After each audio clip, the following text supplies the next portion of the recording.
que se acerque a ti y encienda hoy tu altar.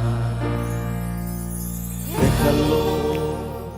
Pablo, siervo de Cristo Jesús, llamado a ser apóstol, apartado para el Evangelio de Dios, que él ya había prometido por medio de sus profetas en las Santas Escrituras, acerca de su Hijo, que nació de la descendencia de David según la carne, y que fue declarado Hijo de Dios con poder conforme al Espíritu de Santidad, por la resurrección de entre los muertos, nuestro Señor Jesucristo, por medio de quien hemos recibido la gracia y el apostolado para promover la obediencia a la fe entre todos los gentiles, por amor a su nombre, entre los cuales estáis también vosotros, llamados de Jesucristo.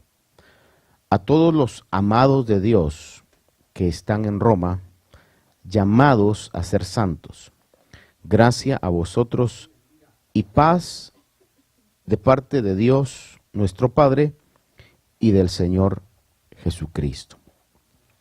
Le recuerdo también, hermanos, de que usted puede escuchar los estudios o las predicaciones por medio de las plataformas a las cuales las subimos. La plataforma de podcast, donde usted puede escucharlas por audio. Estamos tratando cada semana de subirlos. ¿Por qué le digo esto? Porque a veces es bueno poder oír y volver a oír algo para que vaya realmente llegando a nuestro subconsciente, nuestro espíritu, realmente se vaya quedando ahí la instrucción de la palabra. La palabra de Dios debe de habitar, dice en Colosenses, en abundancia en nuestros corazones, y una interpretación correcta de la palabra de Dios. Los mensajes más que inspiradores tienen que informarnos. El mensaje de Dios es el mensaje o las buenas noticias que el cielo trae a la tierra.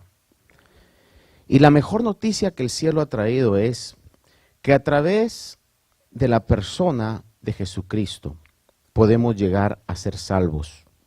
A través de Él hemos recibido la gracia de Dios, el favor de Dios para nuestras vidas.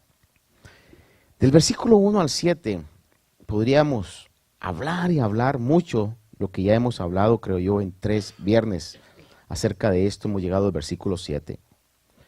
Le comentaba yo que muchos hombres que han tenido importancia en la historia de la iglesia han considerado a Romanos como la constitución del evangelio, es decir, como que aquí estuvieran los decretos que van a hacernos caminar en obediencia a esos decretos, como que fuera nuestra constitución. Usted sabe que cada país tiene una constitución y sobre ella están todas sus leyes basadas.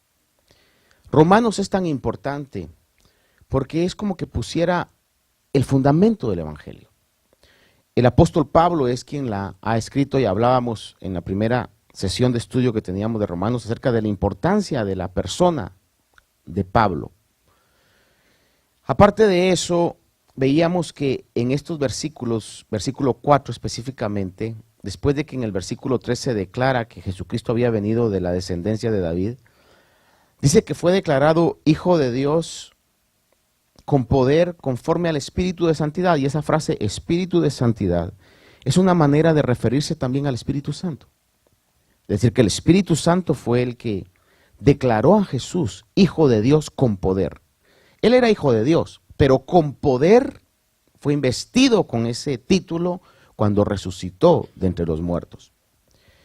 Y el apóstol Pablo entonces es comisionado como los otros apóstoles para poder predicar el evangelio. ¿Y qué es el evangelio? Sino la buena noticia del cielo a la tierra. Buenas noticias, que tenemos una ciudadanía en los cielos, que tenemos un fundamento que no se va a mover, inconmovible, que tenemos una vida eterna. Todos los beneficios que el evangelio trae es a través de la gracia de Jesús. Y esa gracia es la que el apóstol Pablo está predicando y es la que habla en el capítulo 1 de Romanos, que fue comisionado como un enviado a predicar ese evangelio.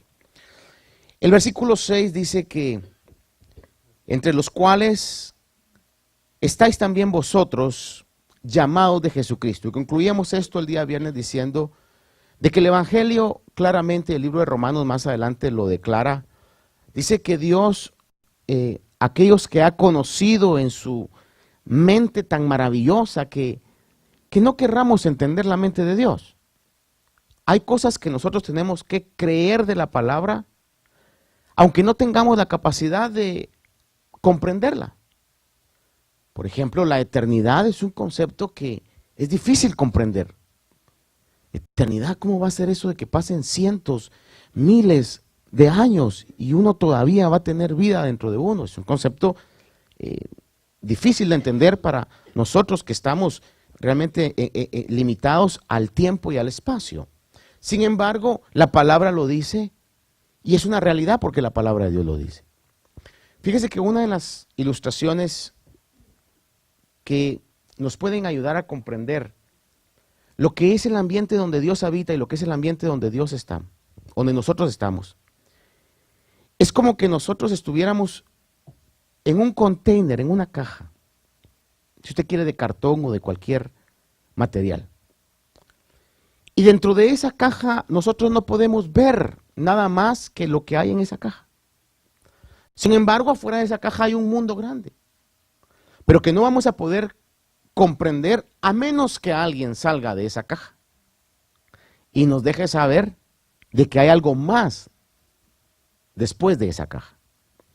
Las buenas noticias es que el Señor vino de fuera de esa caja, entró a esa caja y regresó a donde vino. Y cuando vino nos trajo un mensaje diciendo que hay una vida fuera de esa caja, hay una vida fuera de este mundo, hay una vida eterna.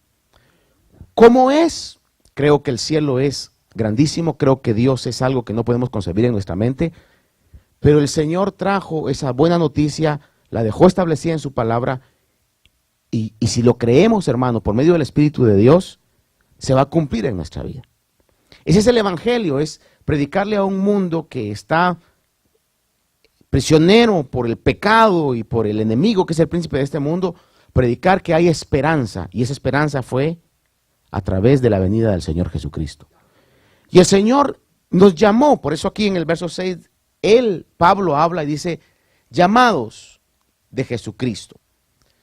Y en el versículo 7 dice, a todos los amados de Dios que están en Roma, llamados a ser santos, gracia a vosotros y paz de parte de nuestro Padre y del Señor Jesucristo.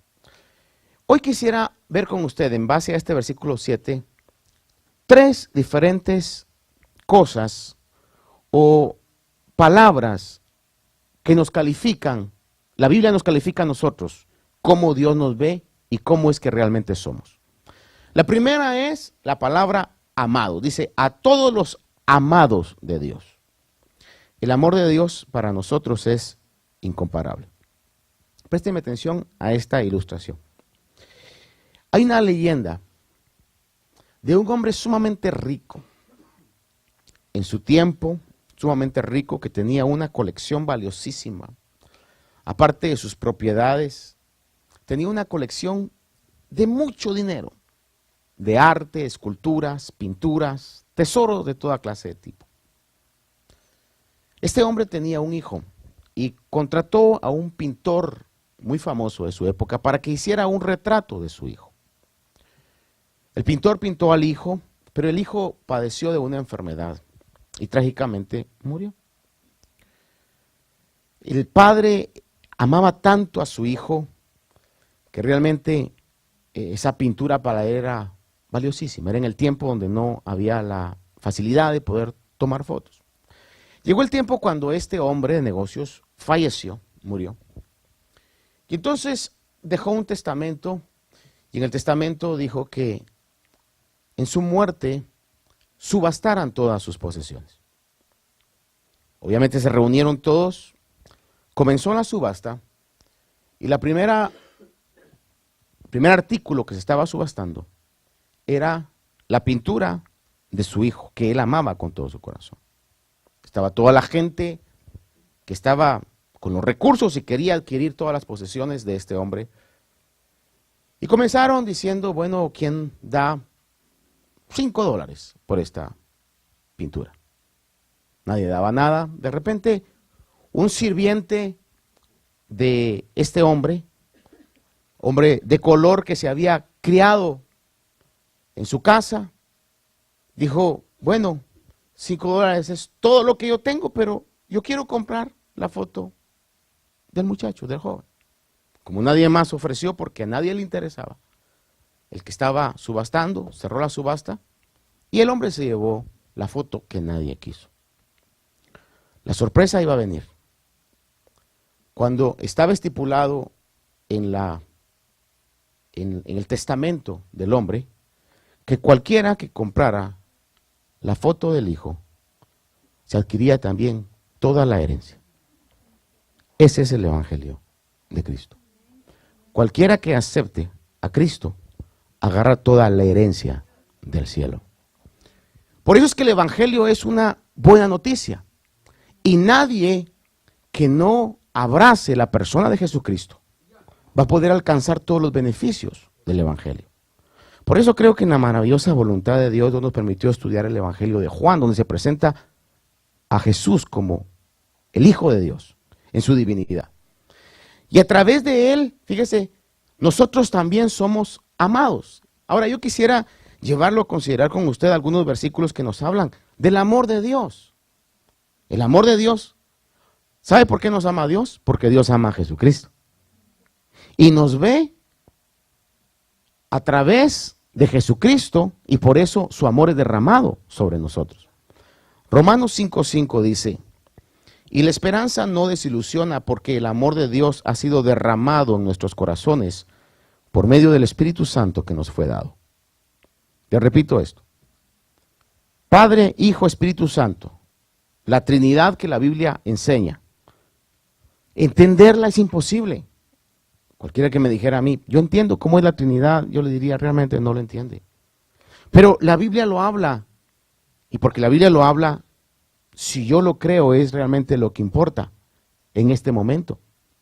Un día veremos al Señor tal y como Él es, y si entenderemos el concepto no lo sé, pero la Biblia así lo dice, que un día ya no vamos a ver en este velo que hoy estamos viendo, a través de las Escrituras, a través de lo que nos revela la palabra. El punto es que, ¿sabe por qué nos ama Dios? Porque desde el momento en que creímos, depositó su Espíritu dentro de nosotros. Y como el Espíritu Santo es Dios, Dios nos ama como si amara a Él mismo.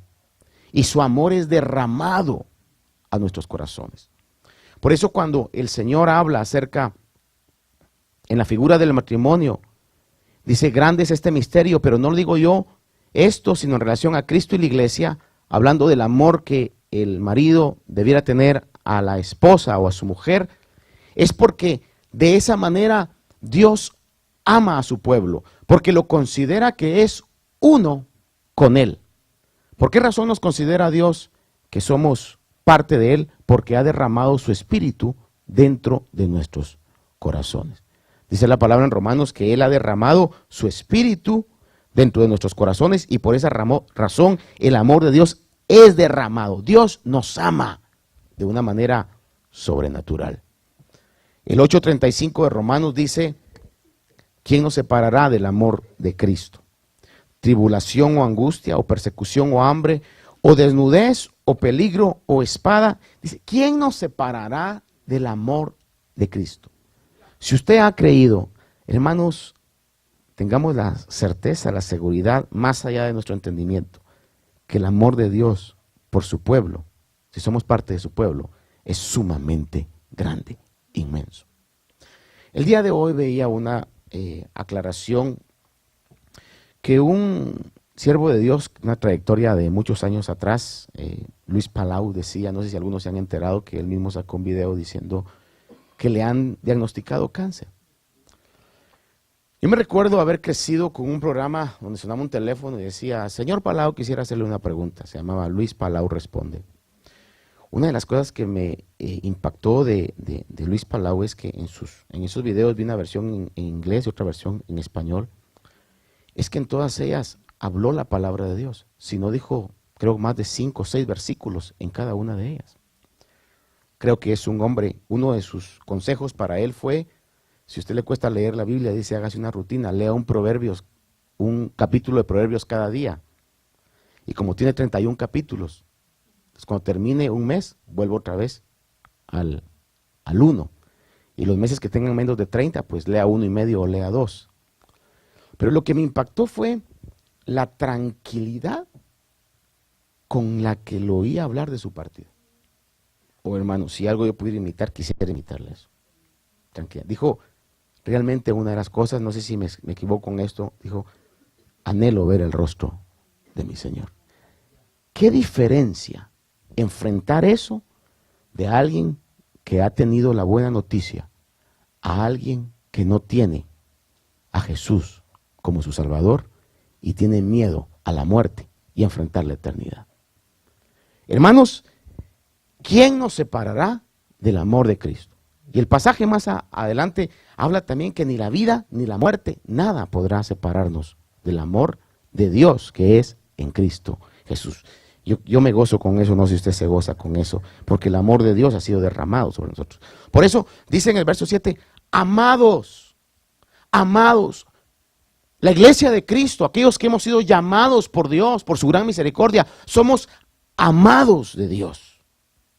Y hermano, mire, ni siquiera tenemos que comprender eso. Creo que la magnitud del amor de Dios tampoco lo podemos comprender, pero una cosa que sí podemos hacer es recibirlo y creerlo. Dios me ama, Dios nos ama, con un amor que sobrepasa toda comparación y toda comprensión a lo que humanamente podremos comprender. Efesios 2, versículo 4 y 5, dice, pero Dios que es rico en misericordia, por causa del gran amor con que nos amó. Oiga esta expresión, gran amor con que nos amó. Y dice que aun cuando estábamos muertos en nuestros delitos, nos dio vida juntamente con Cristo. Y dice entre paréntesis ese verso, algo sumamente importante. Por gracia sois salvos. ¿Qué nos vio cuando estábamos muertos en delitos y pecados? ¿Qué nos pudo ver bueno? Nada. Si dice la Biblia que estábamos muertos en delitos y pecados. Es decir, que extendió su gracia y su misericordia hacia nosotros. Por eso es que el libro de Romanos, la carta a los Romanos, enfatiza, aclara, pone un fundamento y dice que nadie puede gloriarse por sí mismo. Es por la gran misericordia de Dios que hemos sido salvos. Es una base del Evangelio. Primero de Juan 3:1 dice, mirad cuán gran amor nos ha dado el Padre. Mire las expresiones que utilizan los escritores. Cuán gran amor nos ha dado el Padre para que seamos llamados hijos de Dios. Y eso somos. Por eso el mundo no nos conoce porque no nos conoció a Él. Entonces, el primer aspecto que yo quisiera que usted viera conmigo y considerara y aceptáramos en nuestro corazón, porque la Biblia lo dice así, es que si hemos creído, si el Espíritu Santo ha sido derramado dentro de nuestros corazones y como consecuencia a eso es que creemos, hermanos, hay un gran amor de parte de Dios para con aquellos que creen. Te repito, hay un gran amor de parte de Dios para con aquellos que creemos. El diablo va a tratar de poner otros pensamientos en su mente. El diablo va a tratar que vea las circunstancias y que usted en algún momento crea y que usted en un momento acepte, a mí Dios no me ama. Hermano, esa es una mentira del diablo que miente desde el principio y es padre de mentira. Si usted cree, Dios le ama con un amor grande y eterno. Amados de Dios. Otro punto importante que podemos ver en el versículo 7 es que dice a todos los amados de Dios que están en Roma. Obviamente el apóstol se está dirigiendo a ellos como extensión, se dirige a nosotros. Y dice la siguiente frase, llamados a ser santos. Ahora, fíjese que Dios ha extendido su llamado de salvación a nosotros. Romanos 8:30 dice que a los que predestinó a estos también llamó. Y a los que llamó también justificó, y a los que justificó también glorificó. Vea esto. ¿Cómo llamarle? Este proceso que comienza con la predestinación de Dios, concluye con la glorificación. Pero entre el punto A y el punto B hay una senda de santificación.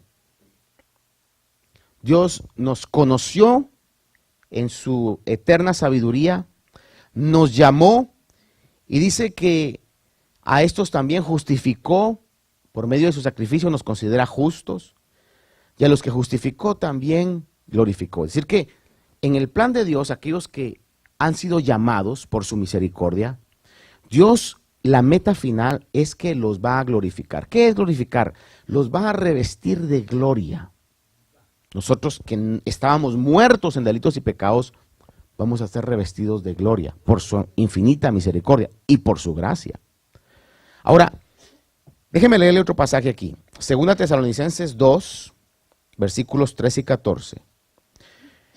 Dice el apóstol Pablo también: nosotros siempre tenemos que dar gracias a Dios por vosotros, hermanos, amados por el Señor. Una vez más, reitera esa realidad. Porque Dios os ha escogido desde el principio para salvación mediante la santificación del Espíritu y la fe en la verdad. Y fue para esto que Él los llamó mediante nuestro evangelio, para que alcancéis la gloria de nuestro Señor Jesucristo. ¿Nota eso? Que nos llamó, nos salvó, nos santifica, pero el punto es que quiere llevarnos a una medida de gloria. Ahora, debo aclarar algo que lo he dicho ya durante mucho tiempo, lo sigo creyendo con todo mi corazón. Si alguien viene y dice: mire, pastor, fulano de tal dice que cree, pero mire, casi nunca va a la iglesia, no le gusta servirle a Dios, darle a Dios menos, ¿ya? Involucrarse en la cosas de Dios menos, pero él o ella dice que es salvo. Si creyó, si sigue creyendo, por lo que la palabra de Dios dice, es salvo. Entonces quizás alguien dirá: entonces, pastor, ¿por qué yo me esfuerzo? ¿Por qué yo ando luchando contra el enemigo, esforzándome por servir a Dios, esforzándome por ser obediente, esforzándome por hablar de Cristo, por darme y dar de lo que Dios me da para la obra de Dios? Porque la salvación es por gracia. Pero todas las demás recompensas y galardones que la palabra habla van a ser otorgados en la justicia de Dios a aquellos que puedan perder su vida y creer al evangelio. Pero el ser salvo, hermano, el que no nos vayamos al infierno, eso es por gracia y misericordia de Dios. No tuvimos que hacer nada. Es más, no podríamos hacer nada. Porque dice la Biblia que nos amó cuando estábamos muertos en nuestros delitos y pecados. ¿Y qué puede hacer un muerto? Si está muerto. El que nos ha vivificado es Dios. Entonces, cuando dice aquí que Él nos va a glorificar, hermano, ese proceso de santificación es donde estamos ahora. Aquellos que son salvos y caminen en el proceso de santificación, Dios los va a llevar a medidas de gloria. Por eso va a ver usted en el libro de Apocalipsis que hay diferentes recompensas y galardones. Y van a haber diferentes medidas de gloria. ¿Se recuerda usted cuando el Señor estaba con los 12 discípulos que la mamá de 2 de ellos se atrevió a decirle: Señor, te ruego que cuando estén en tu reino, uno se siente a la derecha y otro a la izquierda? Y el Señor no le dijo: mira, mujer, estás equivocada, si ahí todo va a ser parejo. No le contradijo. Va a haber lugares de honra, pero dice: pero eso no lo voy a decidir yo, sino lo va a decidir mi Padre. Ahora, ¿basado en qué? Basado, hermano, en la entrega, en la obediencia, en el sacrificio en algún momento de obedecer. Pero no estamos hablando de salvación, estamos hablando de los galardones y la gloria a la cual el Señor nos quiere llevar. que es claro en la palabra, que dice que nos ha salvado, nos santifica con el propósito de poder glorificarnos. Adelante de todos nosotros, los que estamos aquí, los que no están. Hay un plan de Dios donde quiere llenarnos de gloria. Y no confundamos, por favor, no confundamos que la gloria de Dios es los bienes materiales de esta tierra. No confundamos, hermano. El evangelio se ha denigrado a tal lugar donde la gente ahora cree por la mala interpretación de la palabra que el estar bien con Dios es estar libre de cualquier tipo de conflicto, enfermedad o situación difícil. No, hermanos, sino el apóstol Pablo sería el que estaba más mal que todos. Estuvo en hambres, en naufragios, peligros de muerte, aún enfermedades. Sin embargo, usted ve que en el momento de su partida dijo, yo terminé mi carrera, solo me está reservada la recompensa que está por delante. El evangelio es más que la tierra, es más que lo que nos puede ofrecer el mundo, es más que nosotros mismos. Y por eso cuando vemos esto, vemos que el Señor tiene un plan de glorificación que va más allá de nuestra mente, hermano. Segunda Timoteo 1:9 dice, hablando de Dios, quien nos ha salvado y nos ha llamado con un llamamiento santo. Por favor, repita con esto, mi llamamiento es santo. Si usted cree, la Biblia dice, mi llamamiento es santo. Y no podemos apartar eso. ¿Qué es santo? Y entendamos que la palabra santo es apartado. Mire, cabalmente hoy me daban una noticia, tengo que confirmarla, ¿verdad? Pero de personas que uno las puede ver, hermano, y uno dice, wow, qué devoción la que hay. Pero con las actitudes que tienen, hermano, dejan mucho que desear.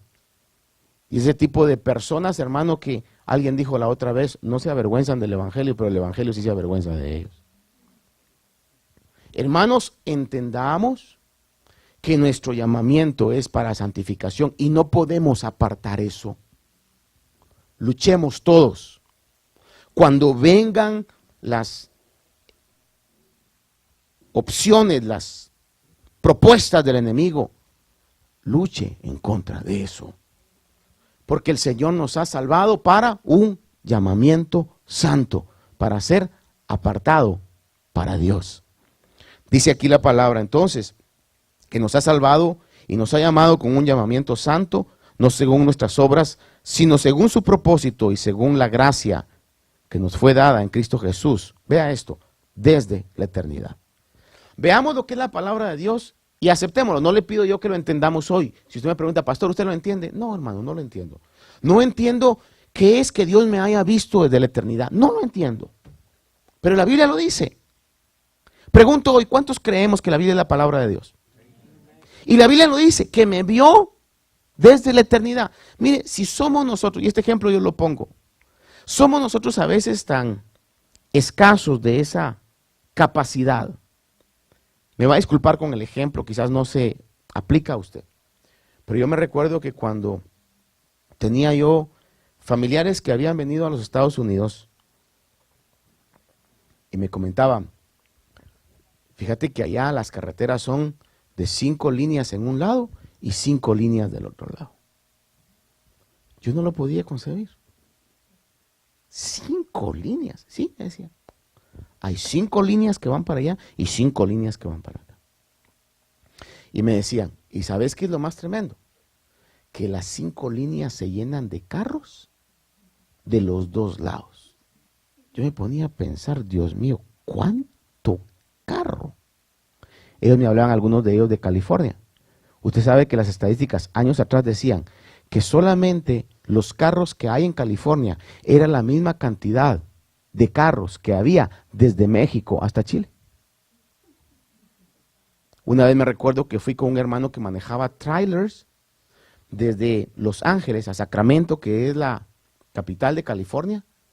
La primera vez yo estaba recién venido a los Estados Unidos y me recuerdo que veía en el trailer como estaba alto, veía la línea de carros y de tráfico por millas y millas y millas. Yo le decía, mira, y todo eso son carros. Y me decía, sí, pero él de lo más normal, para él era lo más normal. Para mí era una nueva experiencia. Por ejemplo, cuando yo, ya ahí estaba menos ignorante, ¿verdad? Pero cuando yo me paré abajo de las Torres Gemelas, cuando todavía existían, y pude ver para arriba, hermano, se me hacía algo imponente. Decía, wow, ¿cómo esto se mantiene en pie? Viendo todo eso. Y estamos hablando de las cosas terrenales. ¿Se imaginan las celestiales? Que se nos presentara una de las criaturas que vio Ezequiel, hermano.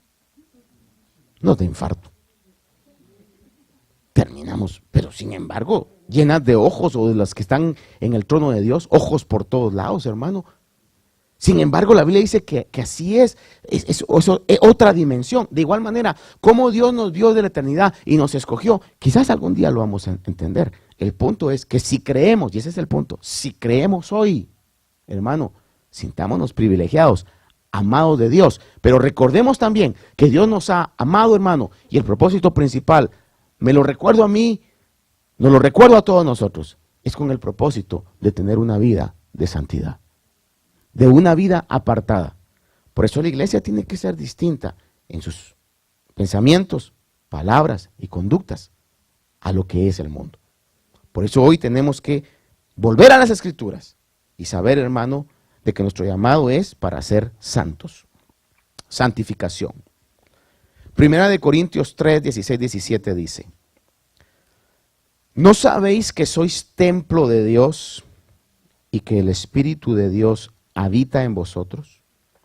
Obviamente más adelante dice, si alguno destruye el templo de Dios, Dios lo destruirá a él, porque el templo de Dios es santo, y eso es lo que vosotros sois. Vea esto. Bíblicamente, entonces, vamos a ir a lo que la Biblia dice. Si yo digo, este es el templo de Dios, o digo, este es el templo de Dios, bíblicamente, ¿qué es lo correcto? ¿Este edificio es el templo de Dios? ¿O mi vida y su vida es el templo de Dios? Ese es el templo de Dios, lo que la Biblia dice. Ahora usted podrá ponerse a pensar, ¿aquí? ¿Cómo es que está aquí? Son las cosas que no podemos entender, pero la Biblia dice que el Espíritu de Dios habita dentro de nosotros. Y por eso Dios nos ama con un gran amor y ha derramado su amor por nosotros. Fue necesario que nos diera su Espíritu. Fue necesario que nos diera su Espíritu. Entonces, cuando Él nos mira a través de Jesús y mira que está el Espíritu, hermano, hay un amor tan grande de Dios a nuestras vidas. Amén. Primera de Pedro 2:5. También vosotros, como piedras vivas, sed edificados como casa espiritual. Mire, para un sacerdocio santo. Recuerde que santo es apartado, para ofrecer sacrificios espirituales aceptables a Dios por medio de Jesucristo. Y el versículo 9, 1 Pedro 2:9 dice: pero vosotros sois linaje escogido, real sacerdocio, nación santa, pueblo adquirido para posesión de Dios, a fin de que anunciéis las virtudes de aquel que os llamó de las tinieblas a su luz admirable. Eso es lo que somos. Por eso le digo, en algún momento lo que ha traído una tragedia de falta de conocimiento de lo que la iglesia es, y por eso muchas veces la iglesia y el mundo se parecen demasiado, es porque posiblemente los predicadores hemos fallado en informar a la iglesia y nos hemos dedicado a inspirar a la iglesia. Le traigo un mensaje motivador, un mensaje inspirador. Hermano, lo que yo necesito es volver a qué es lo que la palabra de Dios dice. Creer lo que la palabra de Dios dice. Porque la palabra de Dios puede transformar nuestras vidas. La palabra de Dios, se lo repito, puede transformar nuestras vidas. Si me acepta usted esto, en los momentos más oscuros, cuando usted ha estado, o permítame serle veraz, o va a estar, y que va a estar, utilice la palabra de Dios. Medite en la palabra de Dios. Fortalézcase en la palabra de Dios. renueve sus fuerzas, renueve su espíritu en la palabra de Dios. La palabra de Dios es más que un libro. La palabra de Dios, Dios la ha dejado para que renueve nuestro ser y nos transforme de una manera sobrenatural, hermano. Dice la Biblia que somos sacerdocio santo, real sacerdocio, pueblo adquirido para posesión de Dios. Si usted tiene el Espíritu Santo de Dios dentro de usted, si usted cree, amado hermano, le recuerdo algo, le pertenece usted a Dios. Usted es posesión de Dios. Dios es su Señor. Dios es su Señor. Nos debemos a Él. Es lo que la palabra dice, que hemos sido nación santa, pueblo adquirido para posesión de Dios. Ahora déjeme terminarle leyendo una serie de versículos. Si usted quiere, no los busque conmigo, pero déjeme leerlos para que usted y yo quedemos, hermanos, si me permite la expresión, atados en esta realidad. El Evangelio es la manifestación de la gracia de Dios. ¿Qué es la gracia de Dios? La interpretación más común, más famosa es que es un favor que no merecíamos. Gracia de Dios es que nos dieron algo no por nuestros propios méritos. No hicimos nada para merecerlo. A Dios, por alguna razón, le dio la gana llamarnos, salvarnos y pone delante de nosotros una meta de glorificación. ¿Qué hicimos? Absolutamente nada, porque dice la Biblia que Él no quiere que nadie vaya a llegar delante de su presencia diciendo, fue por mis méritos que lo hice. Gracia de Dios, favor inmerecido. Aunque en el tiempo, cuando Pablo escribió sus epístolas, esto en algún momento podía ser un saludo. Fíjese que el apóstol Pablo lo pone en todas sus cartas de una manera que una gran mayoría de estudiosos de la Biblia están de acuerdo que por inspiración del Espíritu Santo utilizó ese saludo en cada una de sus cartas. Comenzando en 1 Corintios 1:3, dice, gracia a vosotros y paz de parte de nuestro Dios y Padre del Señor Jesucristo. Alguien decía que por medio de la gracia que hemos recibido de Dios, por medio de ese favor inmerecido, es que podemos alcanzar paz.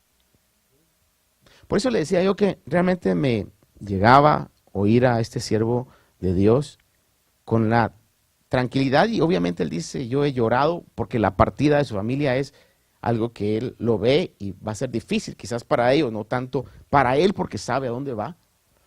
Pero ¿dónde se alcanza esa paz que nos hace navegar las tormentas más fuertes de la vida con tranquilidad? Porque si yo soy, fíjese que una de las cosas que a mí me comenzó a dar mucha inquietud mala en referencia a ciertas personas que ocupaban un lugar de liderazgo que yo los conocí, es de que cuando entraban a conflictos serios, en lugar de enfrentarlos, corría. Por ejemplo, conocí una persona que tuvo conflictos en el país donde estaba, de violencia, y lo que hizo es que se movió por la violencia. Entonces yo decía, eso no se parece a la vida de Pablo, donde enfrentaban las situaciones, hermano. No le voy a decir yo que, por ejemplo, si alguien está recibiendo amenazas de muerte, pues que se cambie de casa, pero que siga su ministerio, pues es lo que Pablo hacía. Cuando lo querían apedrear, salía corriendo y seguía predicando, hermano, ¿verdad? Pero cuando yo veo eso, hermano, veo que a veces como que nos parecemos tanto a las reacciones del mundo. Por ejemplo, yo admiro todavía el día de hoy la obra misionera. Aquellos que dejan todas las comodidades por ir a servir a lugares donde quizá no tienen las comodidades que tienen acá. Eso solamente se puede alcanzar a través de una motivación del Espíritu. Me da cólera cuando gente dice, no, pero ¿para qué van a ir a predicarle a 100 nada más y aquí le pueden predicar a 1000? Hermano, pero ¿quién le va a ir a predicar a esos 100 que nadie quiere llegar a esos lugares? Lo sigo admirando y digo, gloria a Dios por eso. ¿Por qué? Porque eso me da la idea de que nuestra intención y nuestra meta no es las cosas de esta vida, hermano. Tenemos que reconocer eso. Y podemos tener paz con Dios solamente cuando hemos recibido la gracia de Dios. Y la salvación y nuestro futuro está asegurado. Entonces tenemos paz con Dios para enfrentar cualquier tipo de tormenta. Ay, pastor, ¿usted qué me está diciendo que van a haber momentos difíciles? Claro que sí, nunca le he dicho que no lo van a ver. Van a ver. Van a ver. Y dos actitudes vamos a tener. Decir, si Dios con nosotros, ¿quién contra nosotros? Él ha dicho que nunca me va a dejar, que nunca me va a desamparar. O voy a salir corriendo, hermano. Igual como el mundo actuaría. Dice la palabra de Dios en 2 Corintios 1:2, una vez más, mire esto. Gracia y paz a vosotros de nuestro Dios y Padre y del Señor Jesucristo. Marcaba Pablo siempre gracia, gracia, gracia. Gálatas 1:3, gracia a vosotros y paz, lo mismo. Efesios 1:2, gracia a vosotros y paz, lo mismo. No vamos a poder alcanzar la paz de Dios si no es por la gracia de Dios que fue derramada en nuestras vidas. Filipenses 1:2, gracia a vosotros y paz. Colosenses 1:2 dice, a los santos y fieles hermanos en Cristo que están en Colosas, gracias a vosotros y paz de Dios nuestro Padre. Primera Tesalonicenses 1:1, a los santos y fieles, Segunda Tesalonicenses 1:2, gracias a vosotros y paz de Dios. Primera Timoteo 1:2 dice, a Timoteo, amado hijo, gracia, misericordia y paz de Dios, Padre y de Cristo Jesús nuestro Señor. Tito 1:4, a Tito, verdadero hijo en la común fe, gracia y paz de Dios. Filemón en su único capítulo, versículo 3, gracia a vosotros y paz de nuestro Padre y del Señor Jesucristo. Dice la Biblia que por medio de Jesús hemos recibido gracia sobre gracia. No tenía por qué venir, pero vino. ¿Qué nos vio? No sé qué nos vio. No lo podemos entender. Pero si usted cree en Dios, si usted siente la atracción por las cosas de Dios, aunque no la entienda, hermano, llamado de Dios, y hoy el mensaje que le quiero dejar en su corazón es amado de Dios. Que ni el diablo ni nadie quiera quitar esa realidad bíblica, que Dios nos ama con un amor eterno. Señor, yo te agradezco esta noche, con todo mi corazón, Señor,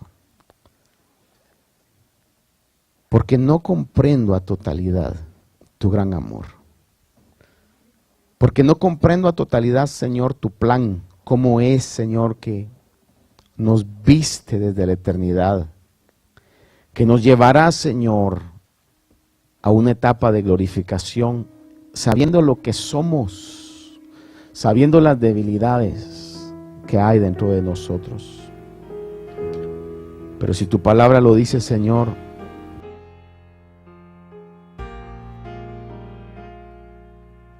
déjalo que se acerque a ti y encienda hoy tu altar. Déjalo que revele en ti cada día más su voluntad. Déjalo que moldee en ti la vasija que Él quiere usar. Déjalo que gobierne en ti, déjalo que gobierne en ti. Entrégale al Señor tu caminar. Déjalo que gobierne en ti, déjalo que gobierne en ti. Entrégale al Señor tu caminar.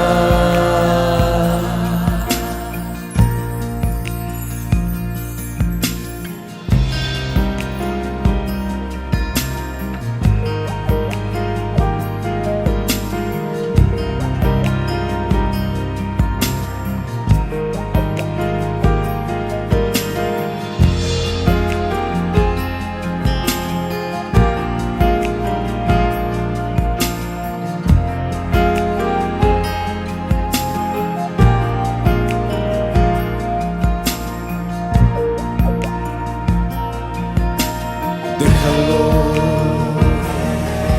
que se acerque a ti y encienda hoy tu altar. Déjalo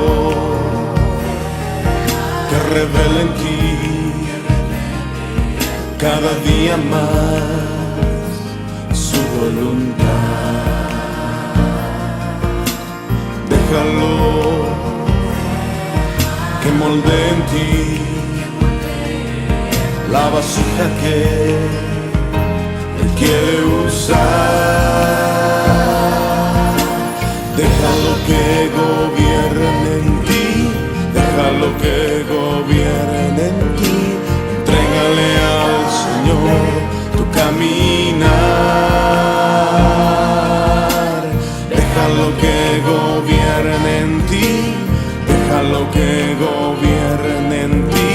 Entrégale al Señor tu caminar. Déjalo que gobierne en ti, déjalo que gobierne en ti. Entrégale al Señor tu caminar. Déjalo que gobierne en ti, déjalo que